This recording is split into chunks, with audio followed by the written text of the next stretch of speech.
Sandro, enfim. Podemos começar. Deixa eu só ver se a câmera abre aqui.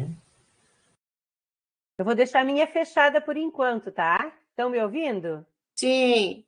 Perfeito. Depois a gente se apresenta, Marleide. Tá certo. Desculpa aí, pessoal, mas fique à vontade. Vamos lá. Sem problema. Bom, meu nome é Alexandro. Eu, como até a Marleide falou ali no comecinho, né? Eu sou professor aqui do campus da Araranguá, aqui do IFSC, professor de Química, né? Já tenho um pouquinho mais de 20 anos já trabalhando na área da Química, e desde 2021 que eu faço o curso de licenciatura em Matemática no campus Tubarão. E achei o objetivo aqui do curso, né? Como é um curso de formação, e foi aberto para os estudantes também de matemática, acho que ele colabora bastante na formação dos futuros professores de matemática, certamente. Legal, obrigada. Andréia chegou agora. Será que tem condições de se apresentar? Da onde que é? Se é professora, se é estudante? A gente está seguindo a lista aqui, por ordem alfabética. Talvez a André está com o microfone fechado, eu acho. Pode também fazer pelo chat, o Marisol. Pode ser. Augusto, se quiser.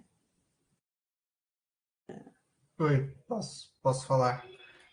Meu nome é Augusto, eu sou de Floripa, eu estou fazendo licenciatura em matemática pela UFSC e eu já tinha feito metodologias de pesquisa metodologias de ensino da matemática dentro do curso. Daí apareceu a oportunidade e eu quis fazer também. Tem algumas coisas que não teve no curso que vai ter aqui e eu achei interessante.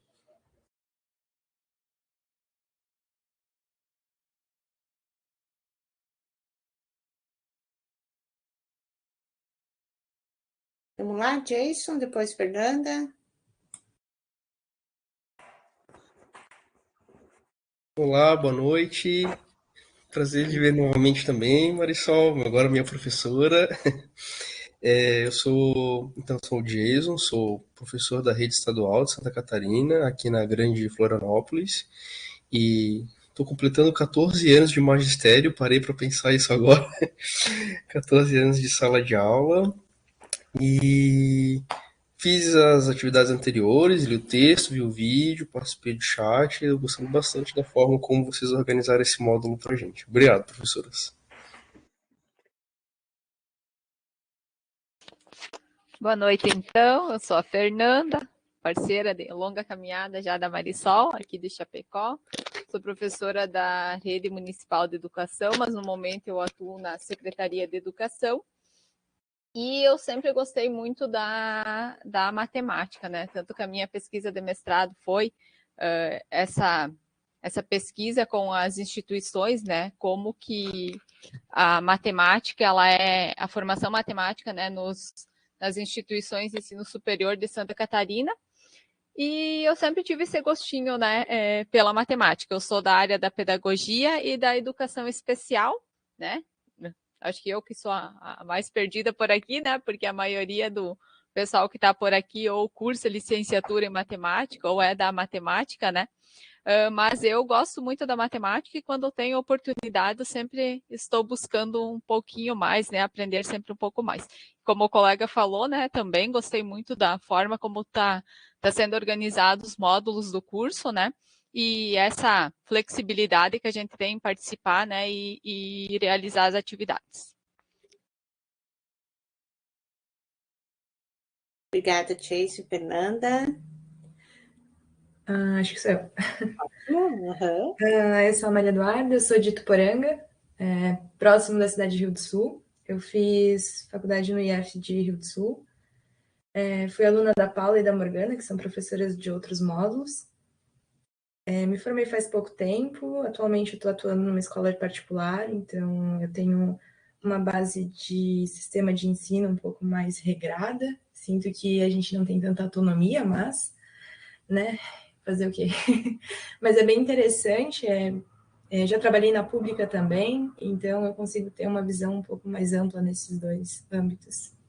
Gostei bastante da experiência, porque a gente pode estar conversando com os professores, não é só simplesmente fazer uma prova e está tudo pronto. Então, está sendo bem legal. Que bom, não vai ter prova, não se preocupe, tá, Maria Eduarda? Não, é que tem outras modalidades que, tipo, são EAD e acabam sendo só a prova, e então acaba não aprendendo muito. Ah, legal, obrigada, viu, por trazer a experiência. Maria Veras, tem condições aí de se apresentar? Vocês estão me ouvindo ou não? Sim.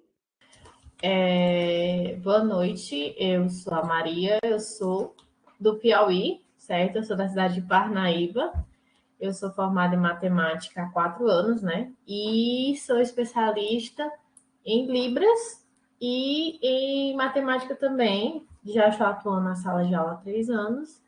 E como os colegas também falaram, achei muito, estou gostando muito da dinâmica da organização, né? Desde o módulo 1, que nos deixa essa flexibilidade para a gente estudar, assistir vídeos, conseguir buscar mais conhecimento, né? De acordo com o tempo que vocês dão para a gente. Que bom. Seja bem-vinda, por enquanto, a mais longínqua, né? Geograficamente. Silvana?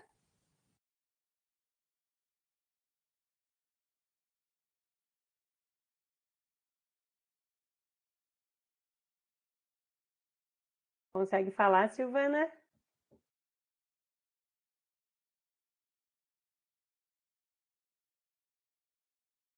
Não está saindo som, né? Não.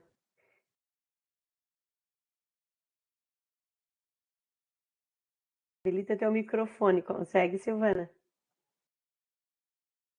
Talvez na hora de entrar, se ela habilitou ou não, se ela permitiu ou não, tem isso também. Uhum. Quer tentar mais uma vez, Silvana? Se não, tá fechado o microfone agora? É só clicar no microfone, Silvana. Deu? Agora, Aham. bem, eu sou Silvana, estudo matemática aqui no IFSC de Tubarão. Moro aqui em Tubarão há 15 anos agora, completados ontem. E me formei esse ano, ou ano que vem, não sei. Dependendo, e estou gostando.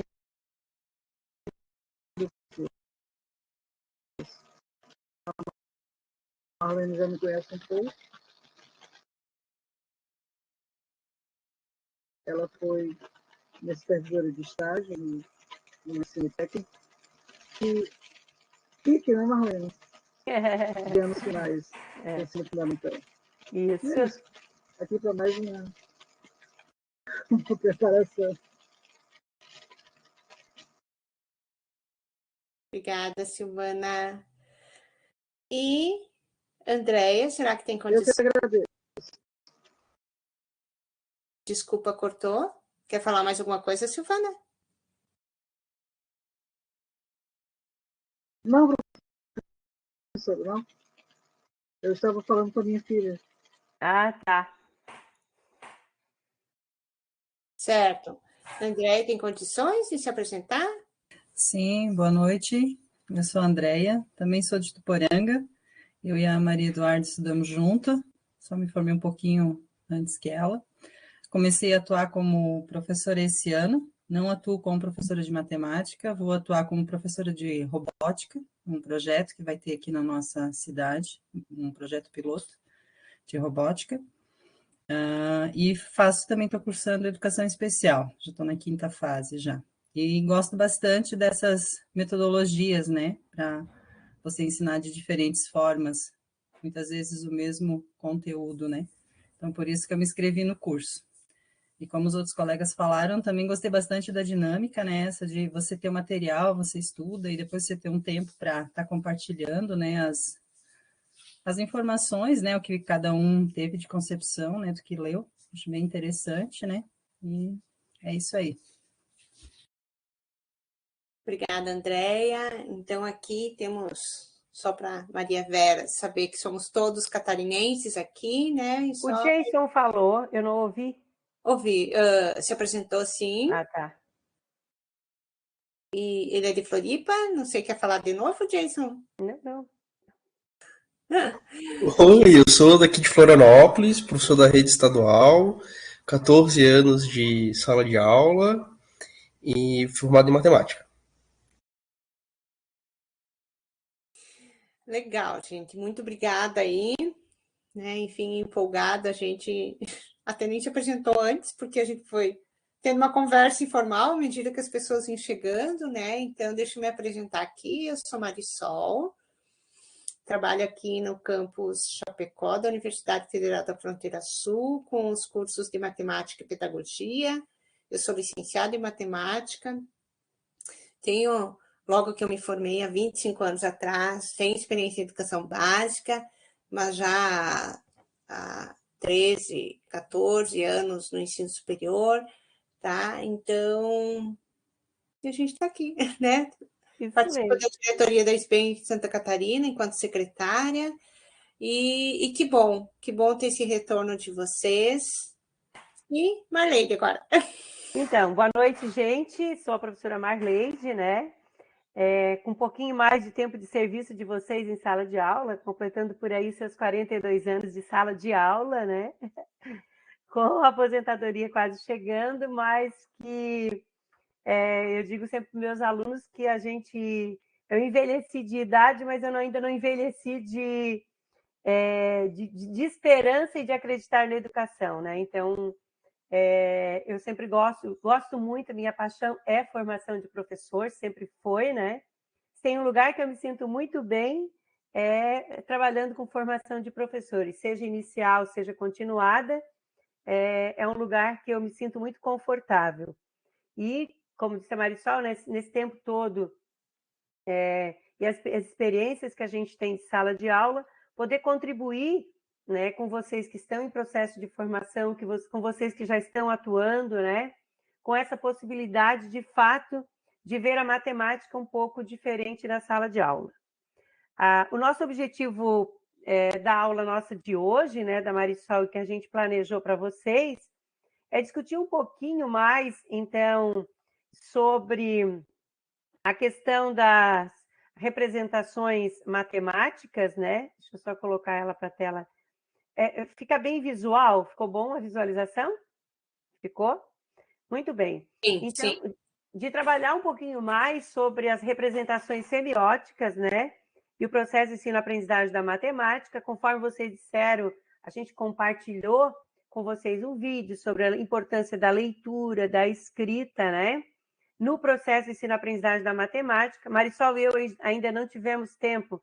Nós tivemos um acúmulo de atividades por essas semanas agora, e que eu já li boa parte dos fóruns, mas eu não contribuí com todos. Ainda a gente não conseguiu colocar as nossas ideias lá nos textos de vocês, mas a gente vai fazer essa semana que vem a gente promete que vai fazer. Muito legal a discussão, conforme vocês disseram, né? E o curso ele é flexível justamente por entender, assim como nós que trabalhamos com vocês, né? O conjunto de atividades que a gente desempenha, né, no todo, incluindo esse processo de formação que a gente está trabalhando com vocês, tá? Então, o que são as representações semióticas, né? O que isso tem a ver com a leitura e a escrita? A gente poderia se perguntar, né? Qual a importância dela para o processo ensino-aprendizagem da matemática, né? Então, o que ela traz de contribuições, né?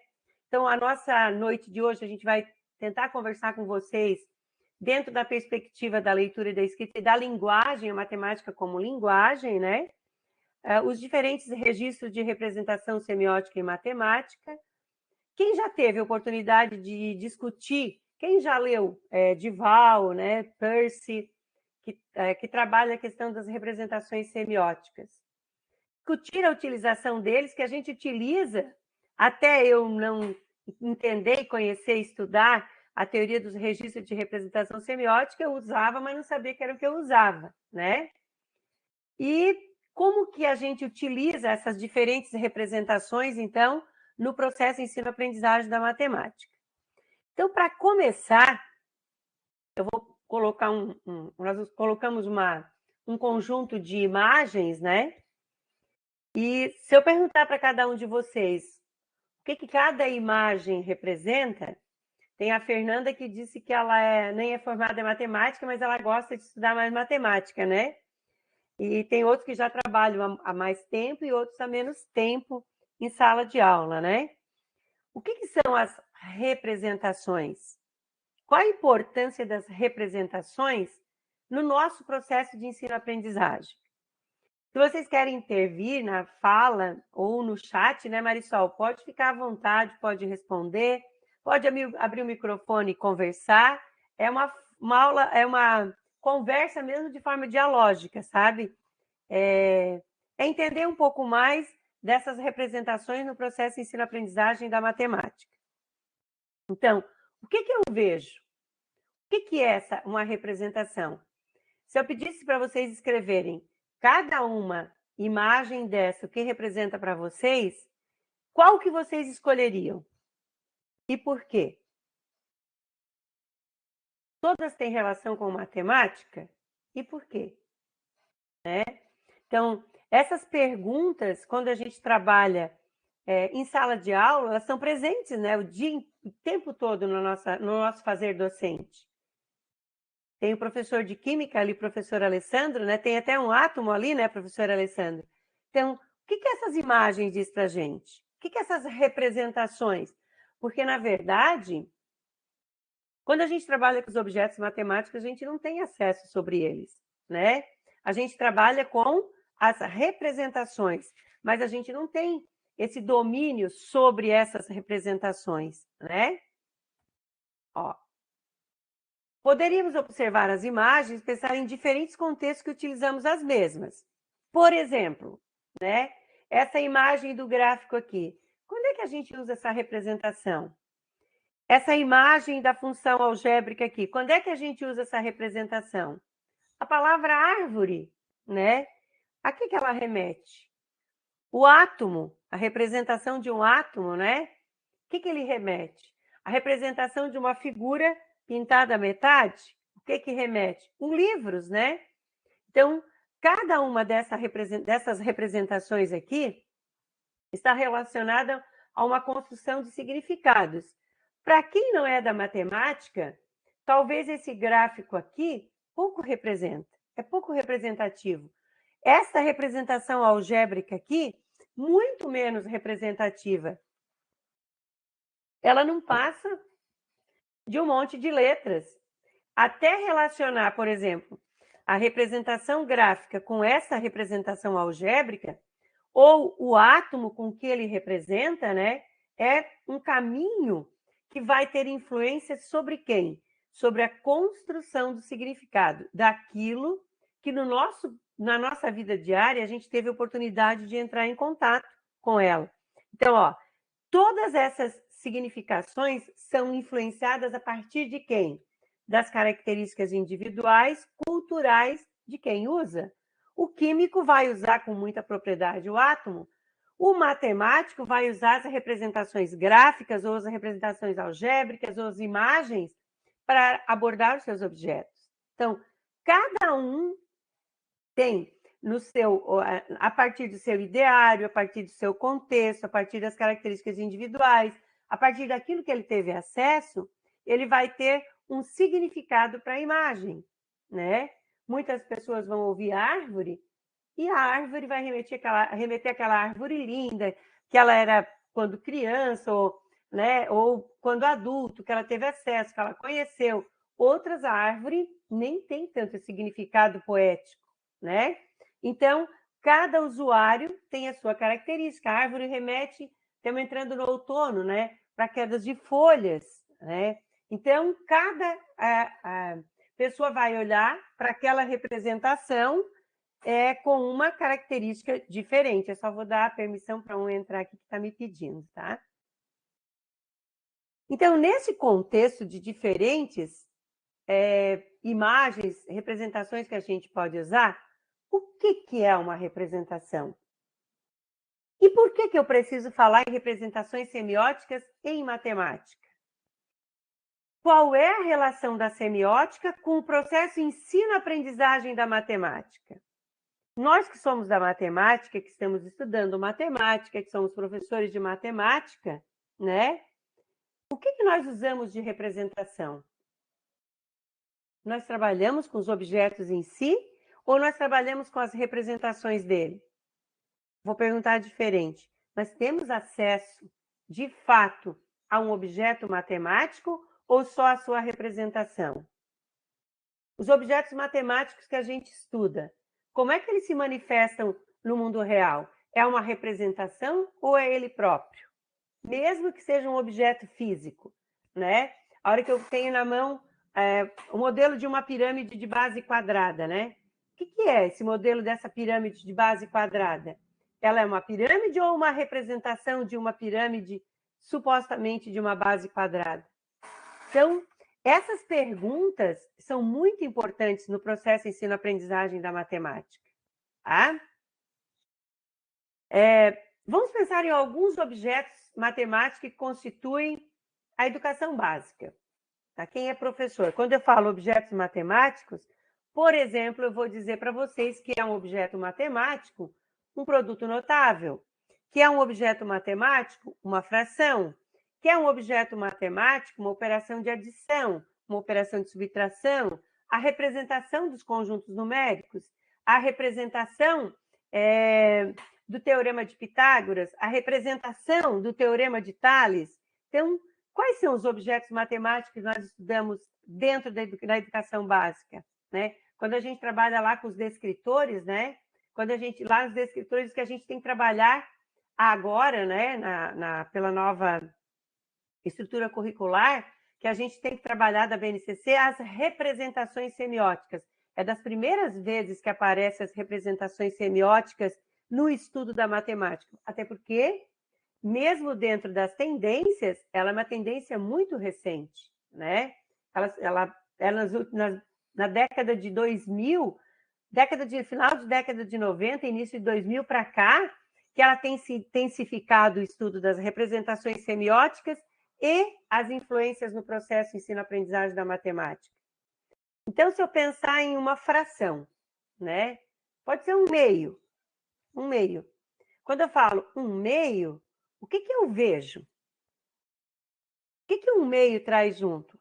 Ah, professora Marleide, um meio pode ser aquela figura que a prof mostrou lá atrás, daquele retângulo pintado a parte colorida.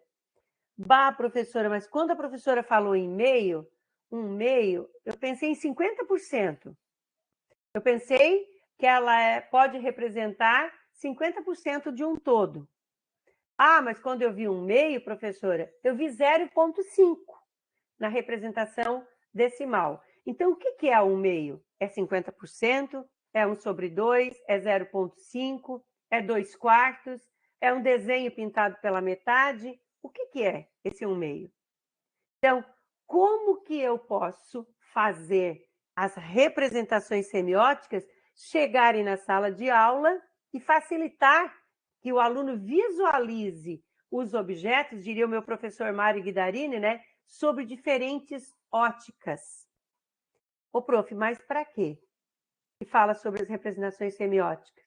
Porque tem quem aprende só pelos algoritmos, só pela representação algébrica, mas tem quem precisa da representação figural, tem quem precisa da representação gráfica, tem quem precisa de eu trabalhar aqui 1/2, que é 1/2, é 0,5, é 50%. Então, como nós temos diferentes formas de aprender, nós, em sala de aula, deveremos abordar, tentar mostrar para os nossos alunos essas diferentes formas de acesso a um objeto matemático, que são as representações. Tudo certo até aqui? Alguma pergunta, Marisol? Eu gostaria de contribuir, Marleide. Assim, a nossa especialista em linguagem é a Marleide, tá? Mas as nossas discussões para preparar esse módulo foram muito interessantes. E eu já vou lançar aqui uma pergunta, ao menos, para pensarem, que para mim me provocou muito quando eu comecei a ouvir as questões das representações semióticas, né? Como o nosso módulo se preocupa com a questão das linguagens e da escrita, né? Enfim, depois a gente vai comentar um pouquinho também, se vocês quiserem comentar alguma coisa do vídeo que a gente postou, né? Qual é a relação com todo esse contexto, mas eu vou provocar aqui. Uma das primeiras vezes que eu ouvi, um professor dizia assim, um pouco o que a Marlene trouxe, a pirâmide. Estão vendo essa pirâmide, né? Ele fez na verdade, fez uma representação, por exemplo, de uma pirâmide no quadro. Ele disse, estão vendo essa pirâmide aqui? Sim. Só que aqui não é uma pirâmide, é a representação, né? Ou se fosse no plano apenas uma face, aqui é um triângulo. Esse triângulo que vocês estão vendo não é o triângulo mesmo. E aquilo me incomodou profundamente quando ele dizia, isso aqui não é o que vocês estão vendo. Isso mesmo, Marisol. Então, eu queria que vocês pensassem um pouco nisso, e depois eu fui entender o sentido que ele quis dizer isso, né? E aí eu trago um recurso para os alunos, principalmente, né? A gente, quando trabalha escalas, por exemplo, como é que você vai desenhar uma casa, planificar uma casa? Como é que você vai desenhar numa folha sulfite? Quer dizer, é uma representação do real, né? Num espaço que você tem ali com aquelas limitações. E eu acho que um exemplo, e me corrija, Marlene, mas eu acredito que um exemplo muito emblemático é, por exemplo, quando a gente tira uma foto, né? A gente vê numa foto, mas não sou eu que estou ali, porque aquilo ali é um papel plano, né? Tem uma representação daquilo do que a gente quer mostrar.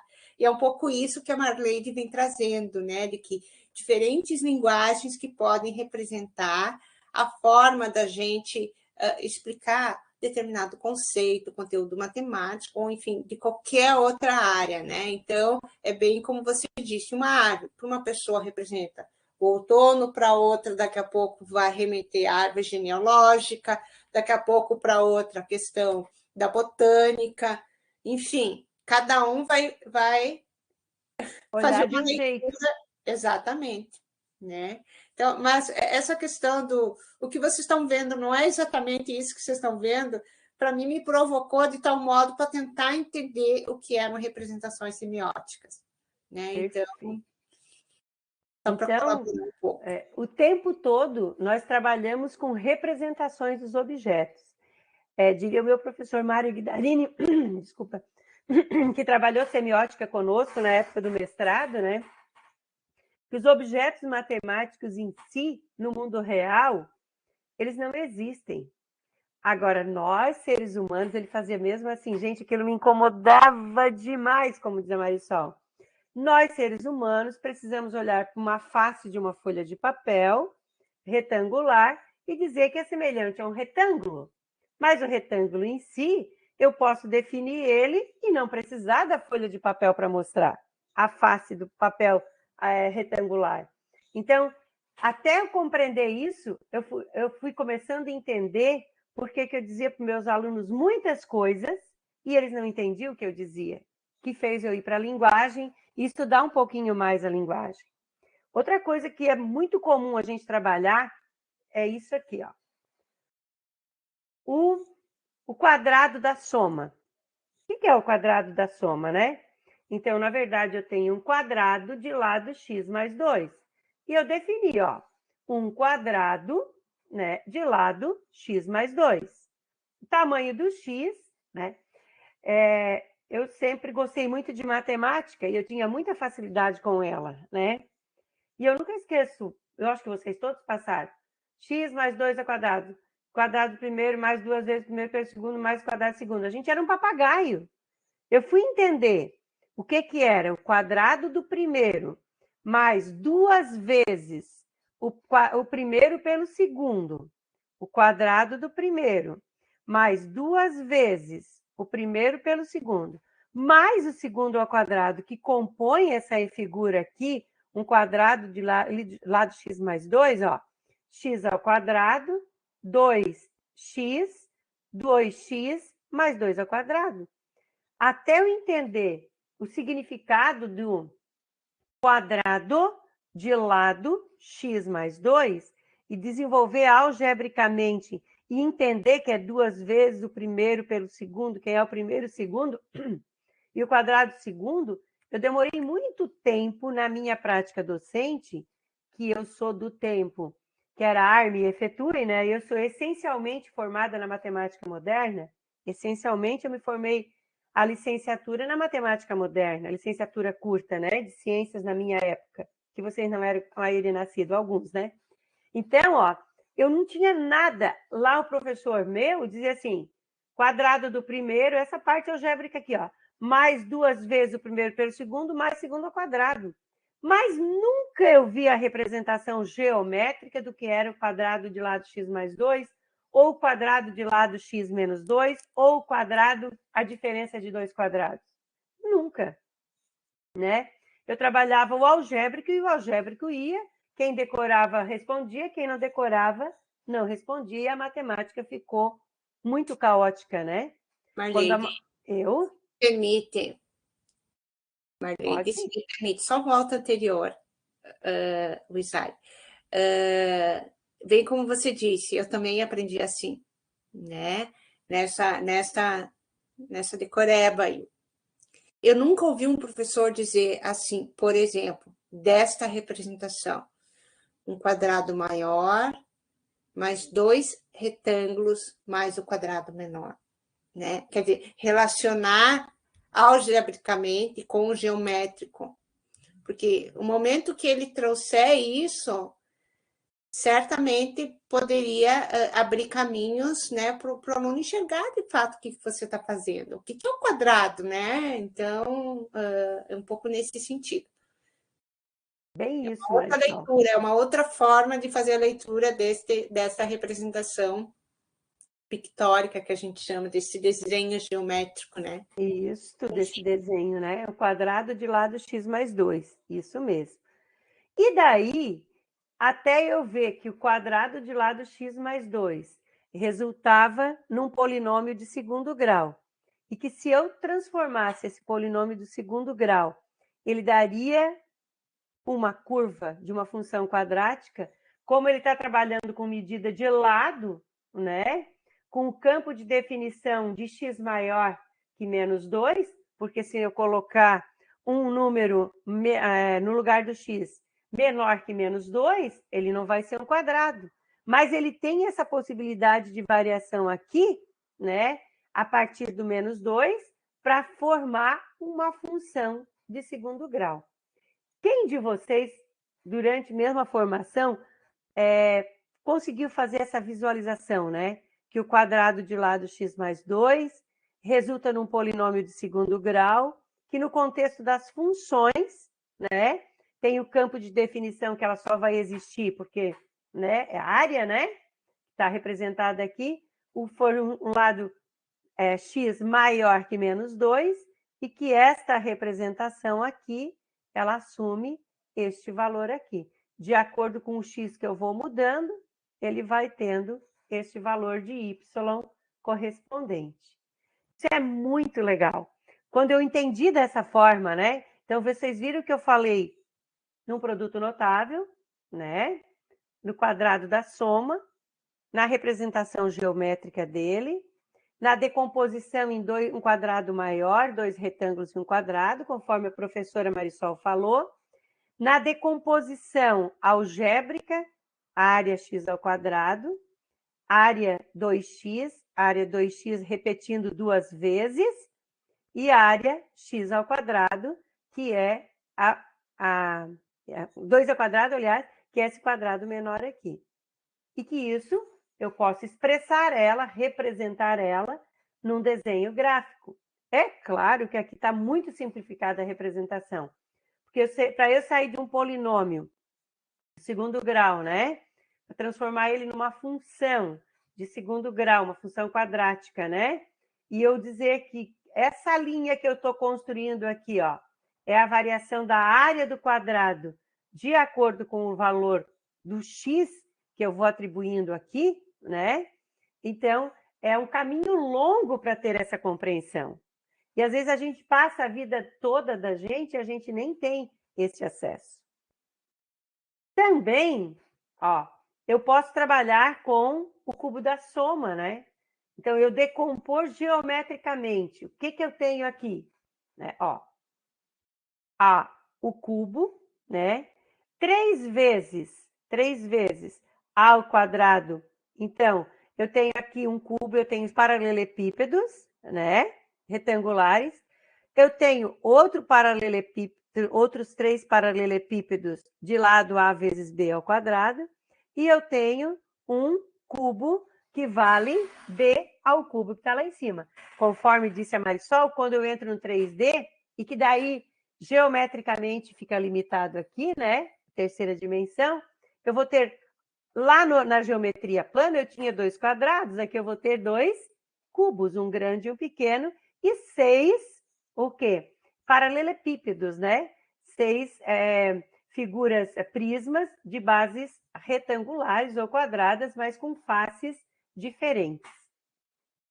Ó, aqui eu tenho quadrado, uma face que é um quadrado de lado A vezes o B, né? E aqui eu tenho uma face que é o quadrado de lado B vezes o A. Por isso que elas vão formar prismas de bases quadradas ou retangulares, dependendo da posição que eu tenho eles. Objeto. Marleide, desculpa te interromper. Você está passando o mouse, para mim, não sei para vocês. Se passa umas, aparece um monte. Ou é só para mim? Agora eu estou aparecendo só o cubo, não é? Não sei. Para mim, se for só para mim, é bem tranquilo. Daqui a pouco está apontando para um, mas ele tipo se reproduz. Alguém poderia, não sei, Fernanda. Sim. Antes estava, sim, várias então, assim, flechinhas. Então, assim, você indicava umas, apareciam vários. Tá. Então, eu não vou mais indicar a flechinha. Ou nesse caso aqui, por exemplo, pelas cores, que dá para identificar o cubo maior, que é o azul, né? O cubo menor, que é o rosa. Agora sim, tentar não ficar, não sei. Tá. Isso, agora sim. Mas eu acho talvez mais devagar, porque talvez, imagino eu que seja talvez de conexão, alguma coisa, ou da própria plataforma, né? Porque eles se reproduzem vários, daí você está dizendo um e aparece vários. Ah, meu Deus! Sério? Tá. Vários. Então, eu tenho um cubo azul, né, de aresta A, um cubo rosa de aresta B, eu tenho paralelepípedo, um prisma de base quadrada de lado A e altura B, né? Ou um prisma de base quadrada de lado B e altura A. Agora acho que ficou melhor, né? Que são os laranjas e os verdes. Isto! Né? Perfeito. Fora os 2 cubos, rosa e azul, os demais são paralelepípedos. Isto. Bom, dentro deste contexto, então, o que é a representação? Ó, diria Piaget que é a evocação simbólica das realidades ausentes. Oh, meu Deus, prof, o que a prof está falando? Né? Se eu disser assim, ó, quer ver? Ó, cadê o objeto que eu vou falar? Ó? Um quadrado de medida de lado 3. Um quadrado de lado 3. Cadê o quadrado? Mas eu falei em língua natural, um quadrado de lado 3. Eu podia desenhar, a representação pictórica, um quadrado de medida de lado 3. Eu estou representando ou em língua natural, ou se eu fizer o desenho desse quadrado de lado 3, o que vai acontecer? Eu estou falando de uma figura geométrica, né, equilátero e equiângulo de lado 3. E eu não estou vendo o quadrado.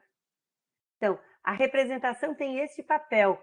Eu posso falar de um objeto matemático e ele não estar presente. Eu posso falar de uma pirâmide de base quadrada, desenhar ela, né?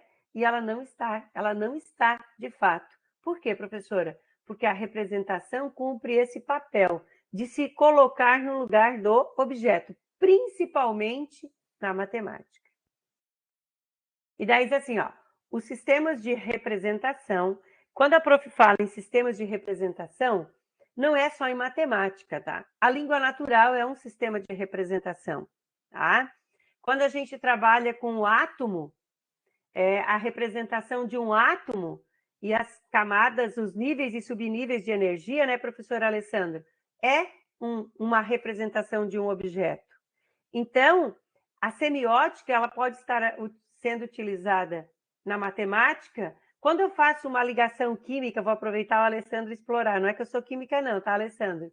Quando eu faço uma ligação, um composto químico e faço a representação estrutural dele, né? Eu estou trabalhando com uma representação. Mas quando eu digo assim, H2SO4, né? O ácido sulfúrico, cadê ele? Ah, mas eu trabalho com tudo sobre o H2SO4 sem ter ele. Então, o que é que eu estou trabalhando? Com uma representação. Eu digo que ela é constituída por 2 átomos de hidrogênio, 1 de enxofre e 4 de oxigênio, sem ver. Mas eu estou trabalhando com uma representação. Se eu trabalhar em física, as leis de Newton, trabalho igual a força vezes deslocamento, eu trabalho com força vezes deslocamento, sem medir a força e sem medir, mas eu trabalho com representações. Eu posso imaginar situações, representar ela e calcular ela, sem ter a realidade tal como eu estou descrevendo. Então, por isso que ela é evocação simbólica das realidades ausentes. Perfeito? Semiótica é a ciência que estuda os signos. Quando é que eu tenho um signo, professora? Eu só tenho um signo quando ele alia 2 aspectos. A representação, que é o significante, e o significado. Quando eu olho para o átomo, quando eu olho para a função, quando eu olho para o gráfico da função, quando eu olho para os múltiplos de um número, e eu sei, quando eu olho para uma fração e eu sei o que significa, eu tenho a representação e a significação. Então, eu tenho um signo, tá?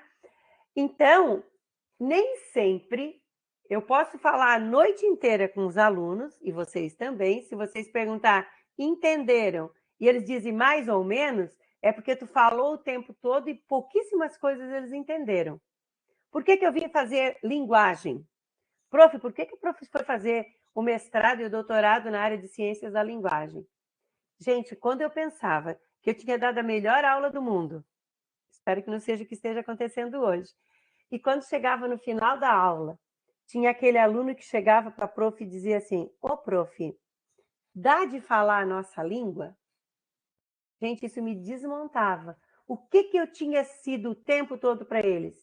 Significante e nada de significado.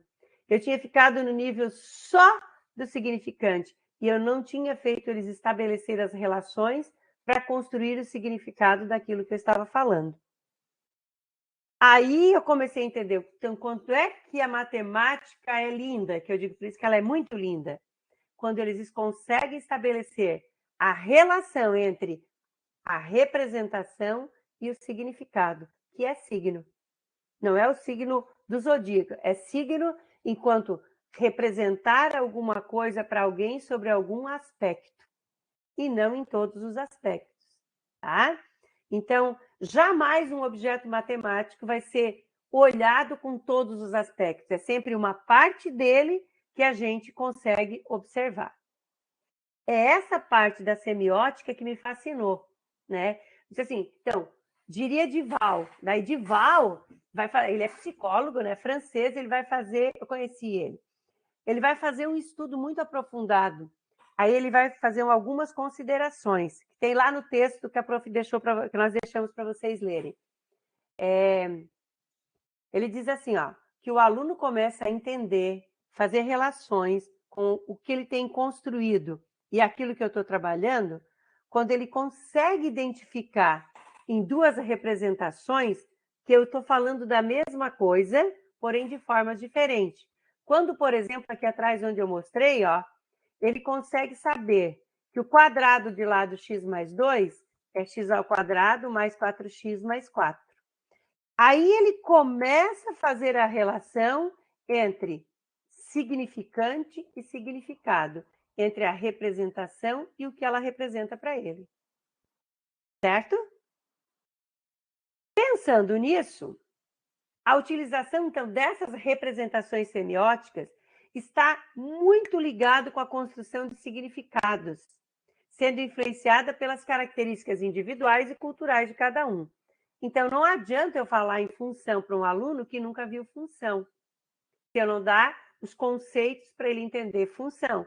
Não adianta eu falar para um aluno que fração, representação de um meio é 50%, se ele não sabe o que é 50%. Mas se ele tem a ideia do que é o 50%, e eu faço a representação do 50%, que é equivalente a 1/2, que é equivalente a 0,5, que é equivalente à metade, ele começa, então, a entender aquilo que eu estou falando, sem garantia de compreensão. Mas é um dos caminhos que a gente tem para trabalhar, então, a questão do processo de significação, pensando na linguagem, na escrita, aquilo que a professora trabalhou lá no vídeo que vocês assistiram, né? Então, voltando a olhar para a matemática, nós utilizamos símbolos o tempo todo para representar os nossos objetos. Então, quando é que ele é significativo? Quando? Quando eu permito o aluno utilizar diferentes linguagens para um mesmo problema. Quando ele começa a estabelecer relação entre a língua natural, a língua materna e as representações matemáticas. E daí ele pode escolher aquela que dá menos custo de processamento, que é mais rápido para ele ter a resposta. Você não tem esses alunos que dizem, ô prof, eu posso fazer desse jeito? Então, por quê? Porque ele já tem essas relações matemáticas e as representações construídas de forma significativa. Quando o aluno faz um caminho diferente daquele que tu ensinou, ele está começando a pensar a matemática. Essa parte é muito linda, né? A gente entender que esse universo matemático tem muitas representações. Então, por exemplo, sistemas de numeração, os sistemas de figuras geométricas, de escritas algébricas, formais, gráficas, língua natural. De quantas formas eu posso representar um mesmo objeto matemático? Vocês já pensaram nisso? Quando vão trabalhar em sala de aula? Já fizeram essas perguntas? Já tiveram acesso às representações semióticas? Vou lá olhar no bate-papo.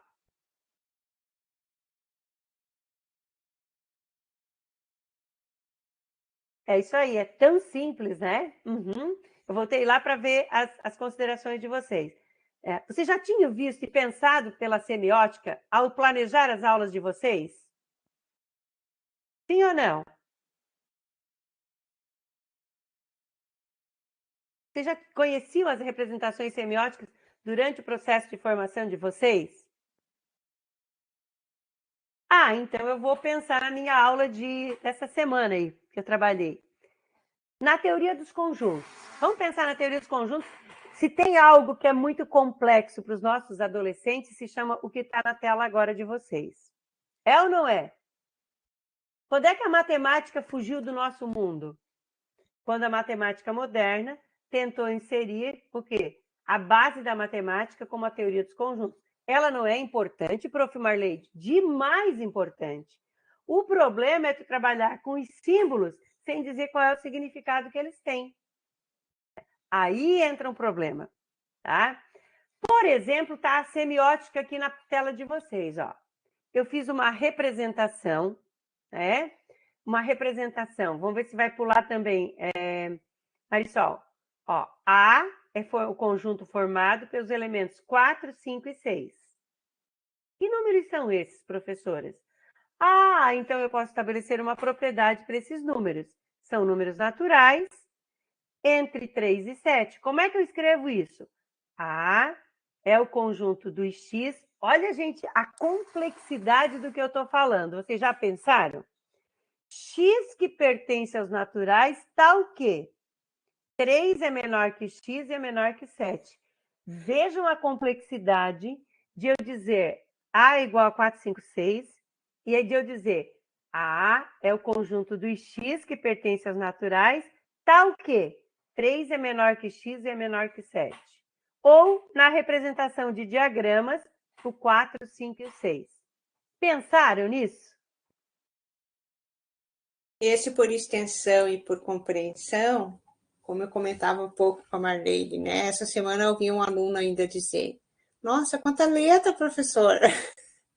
Eu acompanhando estagiário e uma criança disse, um oitavo ano, acho que era, nono ano, não me lembro, adolescente, dizendo quanta letra. Então, até então não tinha feito essa, vamos dizer, essa conexão até o professor traduzir, vamos dizer assim, para a linguagem matemática e principalmente para a linguagem natural. Né? A significação, né, Marisol? A ponte entre a representação e a significação. O que significa eu dizer que é um conjunto dos elementos que eu chamo de x?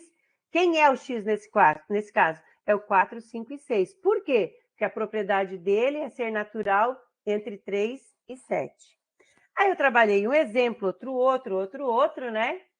E agora eu botei esse conjunto aqui para os meus alunos. E qual foi a tarefa que eu dei para eles? E eu já tinha a resposta na minha concepção, tá? Observe o conjunto. O conjunto A é formado pelos elementos 1, 2, 4 e 8. Há uma outra forma de representar esse conjunto? Agora a pergunta é para vocês, porque eu vou mudar de tela. Enquanto vocês respondem, eu vou mudar de tela, tá? Então, eu vou parar de compartilhar um instantinho aqui. Vou compartilhar uma outra janela com vocês. É essa aqui que eu vou compartilhar. Compartilhou com vocês? Tá. Sim, agora sim. Sim? Isso. Então, ó, eu disse assim, olha a pergunta que eu fiz. Observe o conjunto A formado pelos elementos 1, 2, 4 e 8. E a pergunta foi, e é para vocês, tá? Há alguma outra forma de representar esse conjunto? O que vocês me respondem?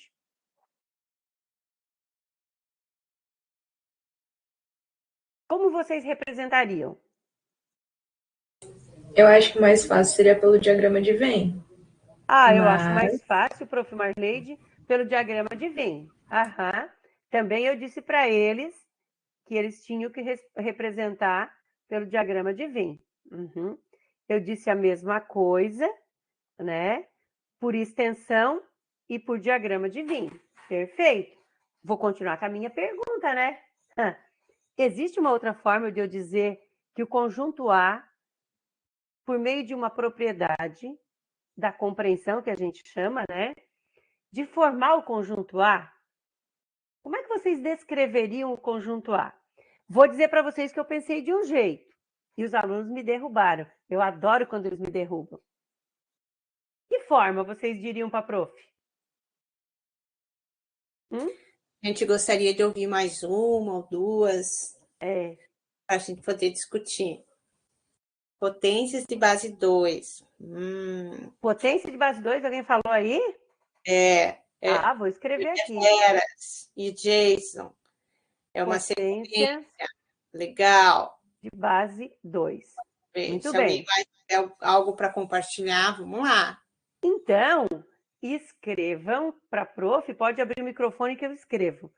Como é que eu escrevo esse conjunto de potência de base 2, que é muito legal, porque teve um aluno, eu pensei outra coisa, ainda não é meu pensamento, só para vocês saberem, tá? E eles foram dizendo assim para mim, prof, a prof viu que foi multiplicando por 2, multiplicando por 2, multiplicando por 2? Assim, não. Aí teve um que disse exatamente isso, prof, é potência de base 2. Tá, mas e daí? Como é que eu escrevo isso? Que qualquer pessoa que pegue vai ter como resposta os números, os elementos 1, 2, 4 e 8. Como é que vocês diriam para a prof? Como é que vocês representariam esse com potência de base 2 aqui? Eu concordo. Perfeito. Como é que eu diria? Uma PG. É uma sequência. Perfeito. É uma sequência, uma PG. Também. Mas como é que eu escrevo de forma formal essa PG? Numa sequência, então, o quê? Finita, né? Qual é a representação formal dela? Vocês têm uma ideia de me dizer? 2 na X e X pertence... seu Tá trazendo aqui. Jason. Vamos lá. O Jason disse assim, eu vou copiar tudo, tá, Jason? Elevado na X, modo que ou tal que X pertence aos naturais, e o X Tal tem que que. ser maior ou igual a 0 e menor do que 3. É isso? Deixa eu ver o que ele disse lá para mim, deixa eu ver. 2 na X, X pertence... Tá, certo, menor ou igual a 3, tá. Eu vou escrever um pouquinho diferente usando a tua ideia, tá, Jason? Ó, já que é X, que esses são os números aqui, são os meus X, né? São números naturais. X é igual à potência de 2 na N. E eu concordo. E o N, né? X igual a 2 na N. E N... Opa, deixa só eu arrumar minha escrita aqui. E N está entre, ou melhor, incluindo, né? Então, de 0 a 3 e N pertence aos naturais. Perfeito. Ó, e eu fiz isso com eles, né? Se eu pegar o 0, 2 na 0 é 1, daí vejam que daí não é mais sequência, né? Porque se eu disser que é número natural no contexto das sequências, isso é muito legal. Uma discussão que a gente poderia conversar bastante. As sequências não têm como primeiro elemento o N0. Ele é definido no campo dos naturais não nulos, né? Porque tem a discussão da análise matemática, que o conjunto dos números naturais não tem o zero, na educação básica a gente usa o zero. Mas, de qualquer forma, eu teria que fazer isso aqui, ó. Se eu colocar o N com asterisco, eu teria que fazer o que aqui em cima? Quem é que eu teria que colocar aqui em cima? Seria o quê? 2 elevado a... Opa! Aonde?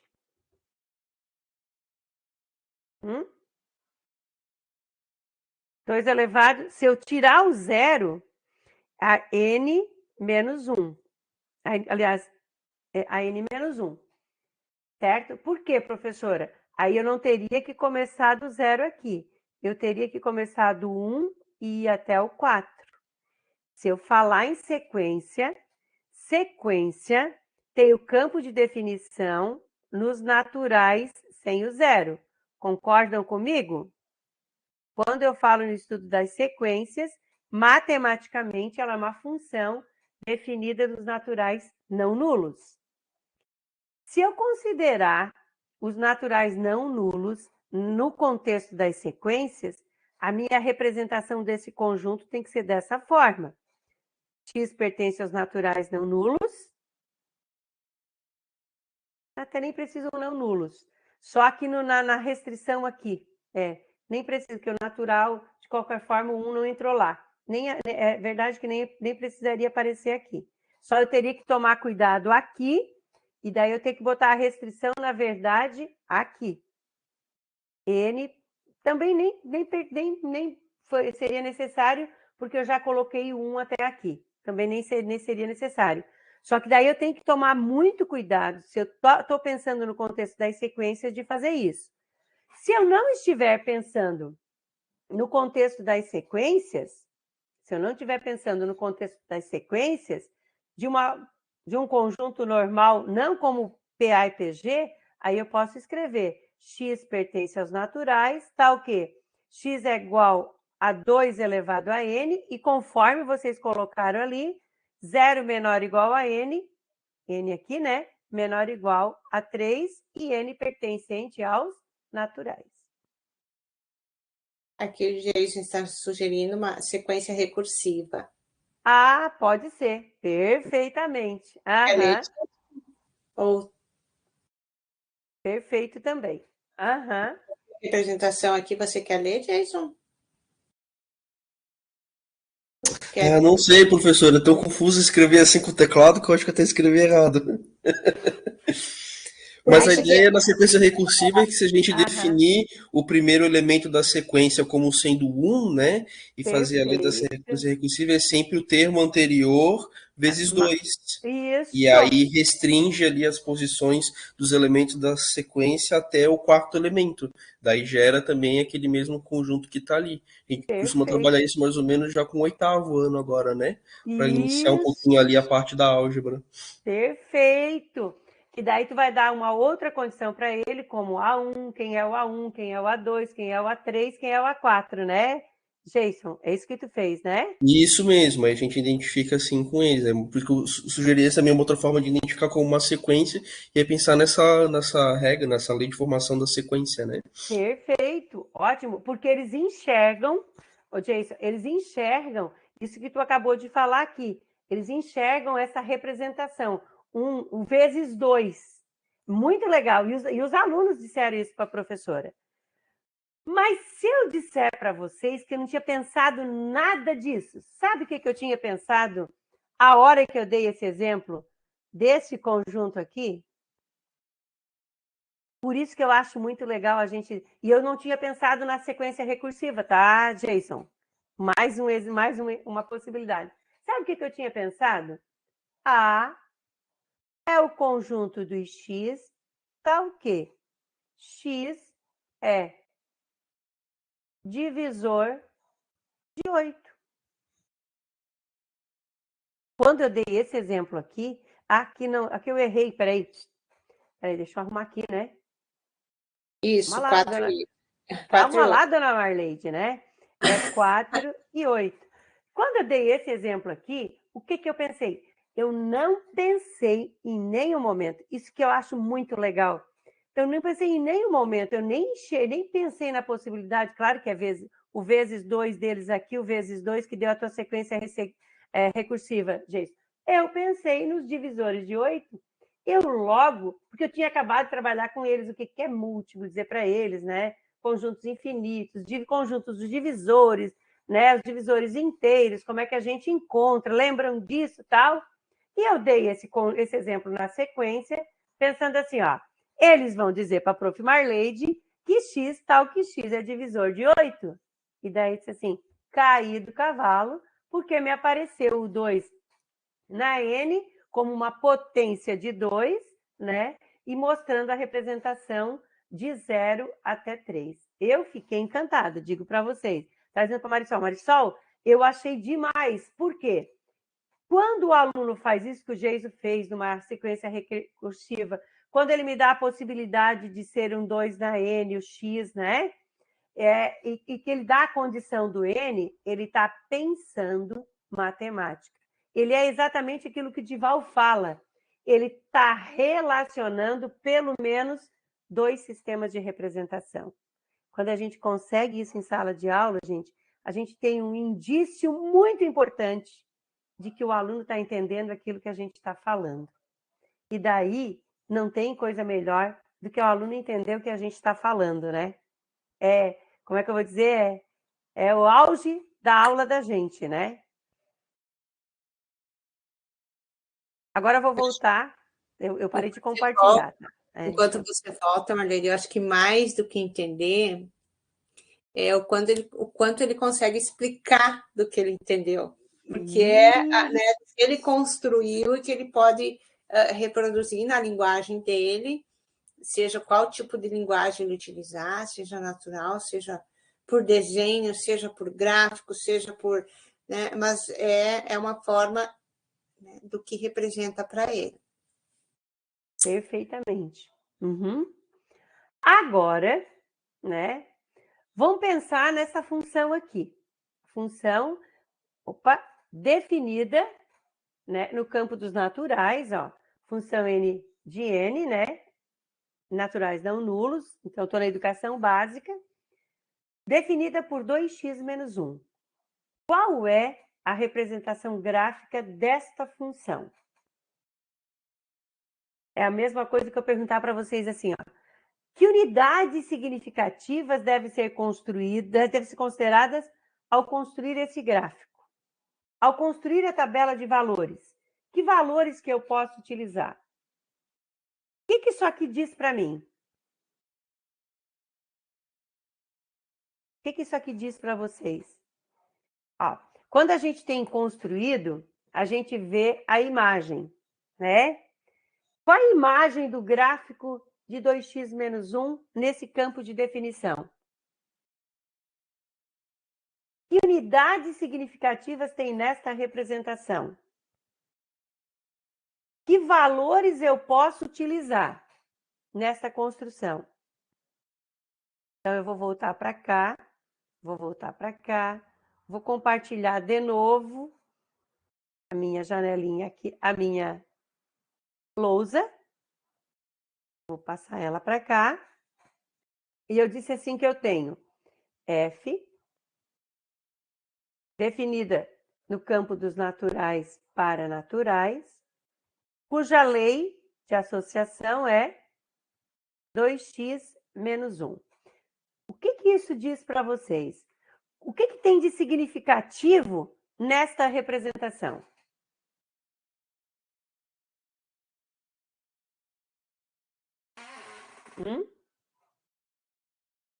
Isso, Alexandre, perfeito.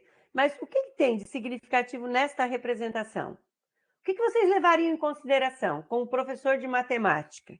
Ou como professor, né, tendo essa representação? O que ela tem de informação aqui? Quais são as unidades significativas que eu tenho aqui? Que tipo de grandeza eu tenho aqui? Vocês podem utilizar o chat ou abrir o microfone. Eles não está dizendo definido o domínio quanto ao domínio antes de esboçar os pontos no plano cartesiano. Isto. A hora que eu tenho esse campo de definição aqui, eu tenho o meu domínio e o meu contradomínio que vão determinar o que eu posso usar aqui. Exatamente. Se eu tenho meu domínio e meu contradomínio, o que eu posso usar aqui? A hora que eu vou construir a tabela de valores, né, que eu vou chamar o f de x, que eu posso fazer esta representação aqui, quando eu vou para o gráfico, né? Então, eu podia usar, mas não vou usar que eu vou demorar muito, tá? Então, a hora que eu vou trabalhar com esses valores aqui no gráfico, antes de eu trabalhar aqui no gráfico, eu até posso, eu tenho que fazer as perguntas assim, ó. Quais são os valores que eu posso usar nesta função? Professora, domínio são os valores da grandeza independente, ao qual eu chamo de x. Então, eu posso usar o 1, o 2, o 3. O 4, o 5, o 6, né? Muito bem. Qual é a relação que existe entre a grandeza dependente e a grandeza independente? É o dobro menos 1. Então, ó, quando eu tenho x igual a 1, eu tenho o dobro menos 1. O dobro menos 1 é 1. Nós sabemos que até eu fazer isso com um aluno, eu vou uma caminhada longe, né? Quando eu tenho o valor do 2, então eu tenho f de 2. Então, vai ficar 2 vezes 2 menos 1, eu tenho o 3. A hora que eu vou fazer o f de 3, então eu tenho 2 vezes 3 menos 1, então eu tenho que o f de 3 é 5. Podia pegar o 4, né? Em outras palavras, eu estou trabalhando aqui com os números ímpares, né? Então, a hora que é o 4, eu vou ter o 7 e assim sucessivamente. Mas a minha pergunta era, que unidades significativas eu tenho nesta representação? Qual é a consequência disso para o meu gráfico? Eu tenho os pares ordenados que eu constituí aqui, né? Quando x vale 1, o y vale 1. Eu podia ter usado software, né? Claro que podia, Marlete. Quando x vale 2,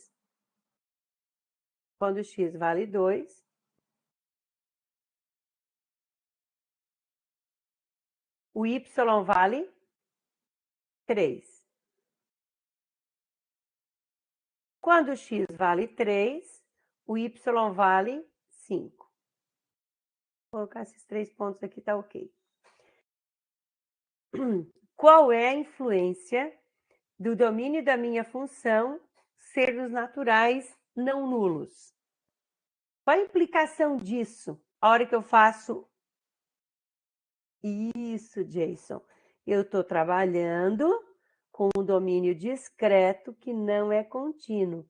Então, perfeitamente a resposta. O plano é constituído por um conjunto de pontos alinhados, mas que não é traçado. Por quê, professora? Porque se trata de uma grandeza discreta. Exatamente isso. Gente, ó, nessas representações que eu fiz com vocês, quantas informações tem por trás desta representação? Vou voltar para cá e vou voltar a compartilhar com vocês a minha tela aqui, né? Então, ó, a minha construção da tabela que eu fiz lá, né? Ó, qual o campo de definição? Como que você fez a representação gráfica? O Jason disse, professora, é discreta. Então, qual é a influência desta representação no gráfico da função? Se trata de uma grandeza discreta, que é um conjunto de pontos alinhados pela característica da função, ao qual eu não posso traçar, porque se trata de uma grandeza discreta e não contínua. Isso é a gente observar qual é a influência das representações, das unidades significativas que tem nela, né? E que elas vão se manifestar naquela representação que a gente vai estar trabalhando, naquele objeto matemático que a gente está trabalhando, né? Estará sempre, olha o que o Jason disse, né? Estará sempre no primeiro quadrante, porque, né? Olha quantas observações que a gente pode usar a língua natural para falar neste caso. Muito legal. Tá? Então, tudo isso olhando para quê, professora? Para as representações semióticas, a leitura e a escrita, gente. O quanto que ela é importante, ela diz, para a matemática. Na minha tese, no texto, no livro que eu publiquei em relação à minha tese, e depois da gente estudar muito, né, Marisol? O meu professor dizia assim, ó, por que, o meu professor de língua portuguesa, tá? É o meu orientador. Por que há tanto obstáculo de aprendizagem entre a conversão da língua natural para a língua matemática, para a linguagem matemática? E daí, nos nossos estudos, a gente foi aprofundando e dizer assim, ó, a língua natural por si só é polissêmica. Uma palavra tem muitos sentidos, né? A gente pode dizer uma coisa e ser interpretado de outra forma. Por causa da polissemia, eu posso falar na palavra asa, e a asa tem uma diversidade muito grande. Eu posso falar no campo semântico de asa, né? O que é a asa que a professora está falando? É do avião? É do passarinho? Né? É a do bule? É a da xícara, que tem gente tradicionalmente que chama? O que é a asa, por exemplo? Então, quando eu falo no campo semântico, por exemplo, na área do átomo, né? Mesmo átomo. O que é o átomo? Né? Quantas considerações que a palavra átomo abarca? Como eu sou formada também em ciências, né?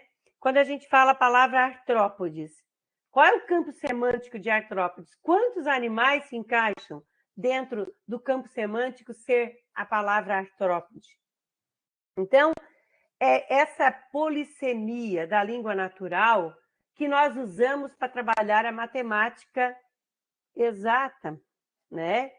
Então, a leitura e a escrita, elas são influenciadas, mesmo a leitura e a escrita matemática, pela língua natural. Por quê, professora? Olha aqui o que eu tenho na minha imagem. Porque o domínio do ensino, a gente usa o registro da língua natural. Eu falei em matemática a noite inteira com vocês, ou quase, o tempo todo, em língua natural. Mas, para trabalhar a matemática, eu uso o registro de representação algébrica, o RRA, eu uso o registro de representação tabular, gráfico, e sei lá quantas representações eu tenho, né? É impossível a gente dizer. Até que, na minha tese, a gente criou essa parece uma parabólica. Qual é o significado dela falando em representações? Eu quero dizer assim, ó, que um mesmo conceito, aqui embaixo no centro, ó, o mesmo objeto matemático, ele pode ter várias luzes, vários pontos de vista que olham para ele. À medida que eu vou diversificando essa representação, e por isso que a parabólica aí não está fechada, esses setores, por quê? Porque à medida que eu vou desenvolvendo, que eu vou compreendendo, eu vou estabelecendo relações, como, por exemplo, da sequência recursiva do Jason, que eu não tinha pensado, tá, Jason? Diga-se assim, não tinha nem imaginado, nem pensado no contexto do estudo das sequências, para começar, né? Ou da PG, daquele exemplo que a prof deu. Então, é impossível a gente conseguir abarcar e dar conta das N interpretações que uma representação pode causar na pessoa que está.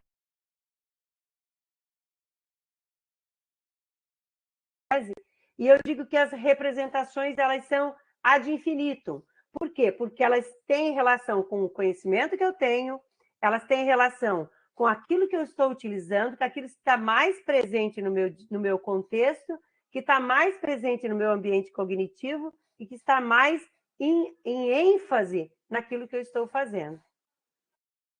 Quando eu compreendi isso, eu consegui finalizar a minha tese. Tá? E pensando nessa forma, tudo que a gente falou nessa hora e meia, né, Marisol? Mesmo realizando todas essas atividades com o estudante desde cedo, que muitos deles nunca viram, e também a formação deixa muito a desejar, principalmente a formação inicial, porque a gente tem tanta coisa para trabalhar, porque quando é que eu posso falar em representação? Quando eu tenho domínio do objeto que eu quero representar. Quando é que eu posso falar em várias representações? Quando eu olho para o objeto sobre vários olhares para eu poder trabalhar em sala de aula. Então, nos primeiros anos que a gente dá aula, a gente está muito mais preocupado com o conceito em si, sem se preocupar muito com as metodologias, com as estratégias, o que a gente vai fazer para compreender. Tá? Então, ainda que eu faça isso, todas essas representações, ainda eu não tenho a garantia de que meu aluno, de fato, aprendeu o que eu quis. Né? Mas eu tenho os primeiros indícios de que o caminho que ele começa a pensar a matemática, estabelecer... Gente, quando o aluno faz para a gente assim, e se, professora? É quando ele começou a pensar matematicamente. E se eu fizesse isso, professora? E se eu fizesse aquilo? É quando ele começa a estabelecer relação com aquilo que eu estou falando e com aquilo que ele tem construído no seu ambiente cognitivo. Bom, a gente está caminhando para o final, né, Marisol? A gente tinha previsto até 9 horas a nossa caminhada, né? Rosilene Machado, da UFSC, que tem feito estudos sobre o papel da linguagem nas aulas de matemática. Ela cunhou o termo aprendizer a ensinar matemática, essencialmente traduzir para o aluno, seja capaz de dizer sobre o que aprendeu. Nossa, muito legal! De jogos de linguagem de Wittgenstein. Wittgenstein é um filósofo da linguagem, né, dentro da teoria existencialista, né, Jason? Não sei se tu chegasse a... Para dar sentido ao que falamos. Exatamente. Wittgenstein, da filosofia existencialistas, né? Acho que eu tenho ele aqui, que eu também acabei estudando ele no meu mestrado e doutorado, né? Eu tenho o livro dele por aí. E ele faz justamente, né, os jogos da linguagem, da filosofia existencialista, aquilo que eu sou capaz de falar sobre, que não deixa de ser uma representação, né? Quando eu consigo falar sobre, é sinal que a minha linguagem está tornando significativo e eu consigo falar sobre o objeto matemático. Muito legal. Falei muito, né, Marisol? Mas eu não sei se era isso. Eu sei que vocês que assistiram, vocês entenderam a nossa conversa, minha e da Marisol, de hoje? Se quiserem comentar, ou eu tenho. Eu sei que tem 5 minutos aí, né? Mas tá interessante que os colegas estão colocando no chat. Claro, se sintam à vontade, né? Quem quiser. De repente, se vocês trazem, embora alguns já colocaram no chat, mas se vocês lembram, enquanto a professora Marleide colocava, se você tem alguma situação para compartilhar conosco, né? De que quando você estava dando aula, algum exemplo, né, da questão, como é que você percebeu que o aluno compreendeu ou não, ou fez uma compreensão distinta da sua, né, um pouco nesse sentido. Se vocês têm algum exemplo que vocês possam compartilhar conosco. Alguém lembra de algum? Vivenciado na sala de... Eu lembrei de uma situação que aconteceu durante a graduação ainda, né? Aqui em Parnaíba, a gente tem o PIBID, né? Que é o Programa de Iniciação à Docência. E eu lembro que eu estava no eixo da monitoria. E eu estava dando aula justamente para o 8º ano, e eles estavam estudando produtos notáveis. E eles não conseguiam entender por nada aquela fórmula, nada daquilo. E eu lembro que eu e um amigo meu, nós justamente fizemos um projeto focado nisso. Como foi o projeto? A gente fez a representação tanto planar, né, como você fez aí. A gente fez a construção em cartolinas, construímos quadrados e retângulos, e a gente fez a representação cúbica, né? A gente usou isopor e fomos montando o cubo para eles terem a noção do que a gente estava dizendo. E a gente ainda fez aplicação em algumas partes, por exemplo, quando eles não sabiam quadrados muito grandes, né, de números muito grandes, nós usamos essa aplicação do produto notável. E aí, quando você começou, né, a professora começou a passar o slide falando sobre o que é aquele produto notável, eu lembrei, né, que a gente fez esse projeto, que depois a gente transformou, né, no trabalho de conclusão de curso para especialização dele, né? O que significa já realmente os produtos notáveis, qual o significado daquilo, tanto para o professor quanto para o aluno. E aí, quando você faz essa demonstração, eu lembro que desde quando a gente deu essa aula, que parece que os olhos dos meninos abriram assim, né, desabriram assim, que a gente sempre manteve essa linha de toda vez que vai ensinar produtos notáveis, a gente não chega com a fórmula, a gente sai do que eles já sabem, né, do ensino significativo, pegar um conceito que eles já sabem de áreas e transformar em um outro significado. Aí eu achei bem interessante quando eu vi a sua representação também. Perfeito. Assim, Maria, ó, o Jason coloca ali, né? É que depende da teoria que a gente segue, isso é muito legal. Vocês tiveram o professor Ademir, né, que foi meu professor em 1988, que ainda muitos de vocês não tinham nascido, mas ele me deu aula em 1988, na pós-graduação, e a professora Paula, né? Os pontos de vista que eles trabalharam com vocês. Cada pesquisador, agora o Jason traz uma professora da UFSC que trabalha Wittgenstein, né, os jogos da linguagem. Ela diz assim, que cada representação é um jogo. Por que é um jogo, professora Marleide? Se eu for olhar do ponto de vista de Dival, das representações semióticas, eu vou dizer assim, ó, cada representação tem um conjunto de unidades significativas que se combinam entre si para constituir o objeto. E ela diria que é um jogo de linguagem, o jogo da álgebra, da geometria, né? Muito legal isso, para construir o objeto. Uma parte do objeto, nunca o objeto como um todo. Então, os objetos matemáticos, o conceito, ele foge das representações. Nós usamos representações para tentar entendê-los, mas eles, em si, eles vão embora, eles vão sempre escapando da gente, né? Mas a gente usa as representações para ter acesso, pelo menos, a uma parte deles, né? Bom, eu vou mostrar para vocês, vou retomar aqui, né, Marisol, o Moodle, né? É verdade, né, Marisol? É uma grande caminhada. E atingir essa maturidade, Alessandro, é um caminho sempre a percorrer. O caminho que a gente tem que tomar quando a gente está na formação, enquanto a gente está na atividade docente, é caminhar sempre. E onde é que a gente busca a caminhada? Na formação. É a formação continuada que vai garantir que a gente sempre esteja atento a essas mudanças, a esses jogos, né? A gente esteja atento a essa especificidade daquilo que a gente trabalha. É muito importante a gente fazer isso.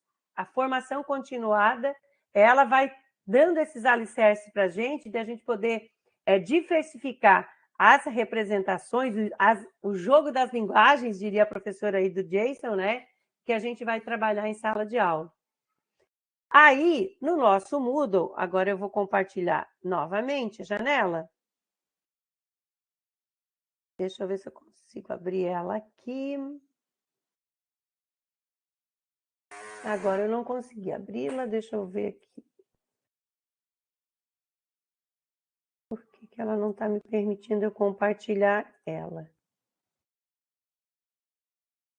Então, eu vou compartilhar a tela inteira. E ao compartilhar a tela inteira, a hora que eu abro, ficou o Moodle, Marisol? Sim. Perfeito. Então, ó, a nossa última ação do encerramento do módulo, que vocês logo já vão estar começando o módulo 3, né? Com a história da matemática chegando por aí, utilizando os conceitos discutidos no módulo e as leituras realizadas, para finalizar o nosso módulo Linguagem, Leitura e Escrita, realize as seguintes atividades. Eu vi que a maioria de vocês são professores, né? Quem não é professor, tem quem é estudante, não há problema nenhum, porque também tem contato com os livros do Plano Nacional do Livro Didático, né? Do PNLD. Então, qual é a atividade que vocês vão fazer?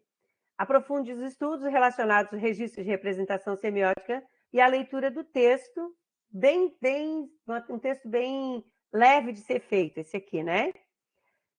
Escolha uma atividade do livro. É livre e espontâneo de vocês. Fotografe a atividade e salve no arquivo da atividade. Registre qual é a referência, né? O livro didático do PNLD que vocês usaram, tem vários autores, do ensino fundamental ou do ensino médio, não importa o nível para nós, tá? Identifique as representações utilizadas pelo autor na abordagem do objeto.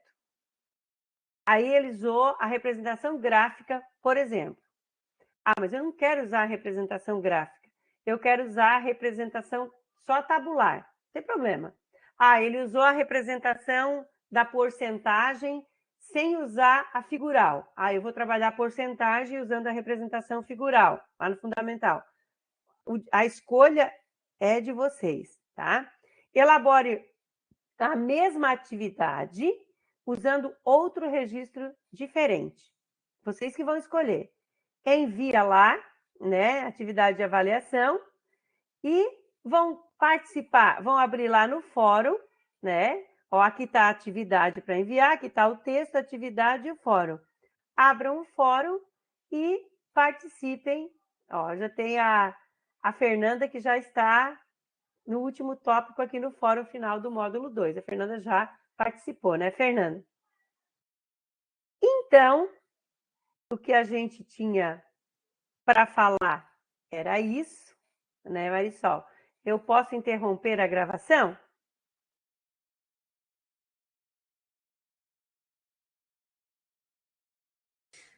Eu acho que antes seria, se o pessoal quiser, né, antes da gente se despedir, de repente tirar uma foto de todo mundo que está aqui, se quiserem. Ah, que lindo, Marisol, Nossa. Verdade.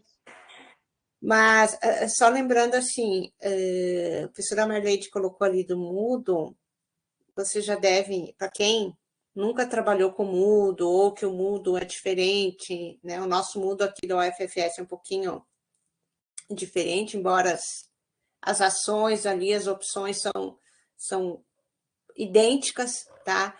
Então, postar atividade onde tem aquela mãozinha, que é na tarefa, né? E no fórum é essa discussão, é um bate-papo que a gente pode aí, se vocês tiverem dúvidas, ideias, né? Fernanda já colocou agora alguns comentários, né? Desse encontro de hoje, enfim, que a gente está aqui e a gente vai depois dar um retorno para vocês também, tá? E para a gente não avançar muito mais, a gente queria muito, assim, enfim, que vocês, em algum momento, que pudessem, inclusive, também reforçar alguma coisa do que poderia, né, esse módulo aqui de você, se alcançou o objetivo, se deu uma compreensão inicial, ao menos, de repente, para quem nunca, né, tivesse discutido, lido sobre os tipos de representação, né, que são formas de linguagem. Então, era um pouco isso. Alguém quer comentar alguma coisa? Para a gente finalizando aqui. Senão a gente dá uma sugestão de tirar uma foto, eu acho, para registro, né? Legal.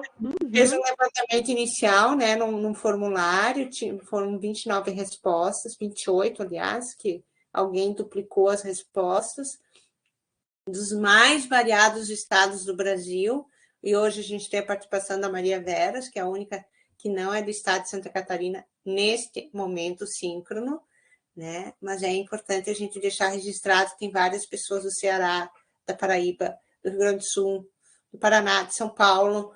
Então, assim, é bem importante. Desde então, a gente agradece a participação de vocês. Espera que não só esse módulo, como todos os outros que a gente procurou elaborar com todo carinho, sabendo das demandas de vocês de trabalho, né? E a nossa, né, Marisol?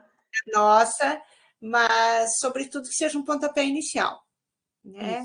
Para que possa ter outros momentos aí para a gente compartilhar essas experiências, desafios, angústias e perspectivas.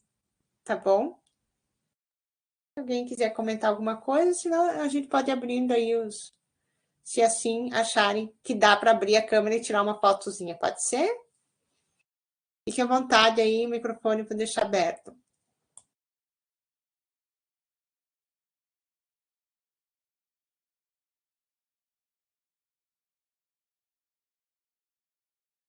Só agradecer, né, prof, por todo esse aprendizado, né, que cada encontro é mais um encontro que a gente aprende um monte e faz essas trocas com o grupo e com as profs, né, então é um momento que todos aqui trabalham, né, todo mundo está cansado, mas que dedica esse tempo para fazer as atividades e para fazer essa partilha com os colegas, né, então só agradecer a todos que estão aqui participando, né, e atentos nas atividades.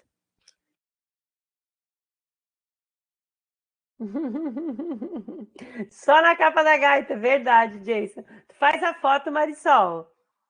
Faz captura de tela, vamos ver se todos entraram. Deixa eu tirar aqui.